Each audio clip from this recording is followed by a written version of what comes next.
ఇక్కడ మనకు laminar air ఫ్లోలో భాగంగా మీరు ఎంటైర్ ఆపరేషన్ థియేటర్లో చూసుకుంటే కూడా మనకు నార్మల్ రూమ్లో ఉన్న ఏసీలు ఉండవు.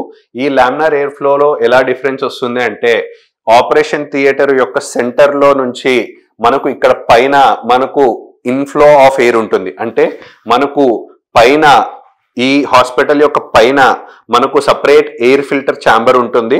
అంటే మనకు గాలిలో కూడా అంత క్రిములు అనేవి లేకుండా ఫిల్టర్స్ అనేవి పెట్టేసుకొని ఫిల్టర్ చేసిన క్రిములు లేని గాలిని మనకు ఈ పైనుంచి ఇన్లెట్ ద్వారా వస్తూ ఉంటుంది.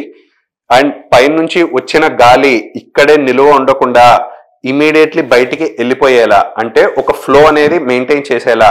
సపోజ్ ఇప్పుడు నేను దగ్గాను అనుకోండి, నార్మల్ రూమ్ లో క్రిములు అనేవి ఇక్కడే ఉండిపోతాయి. ఇక్కడ లోపల ఉన్న క్రిముల్ని ఆర్ దగ్గులో ఉన్న క్రిముల్ని బయటికి తీసుకోవడానికి ఎటువంటి అవుట్లెట్ అనేది లేదు. కానీ ఆపరేషన్ థియేటర్ లో భాగంగా మనకు లామినార్ ఫ్లోలో పైన ఇన్లెట్ అనేది ఉంటుంది అండ్ పైన నుంచి మనకు ఫిల్టర్ చేసిన ఎయిర్ అంతా వస్తుంటుంది.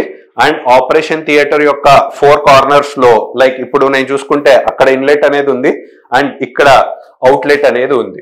సో ఇదే విధంగా మనకు ఆపరేషన్ థియేటర్ కి అన్ని కార్నర్స్ లో కూడా ఈ విధంగా అవుట్లెట్ అనేది ఉంటుంది.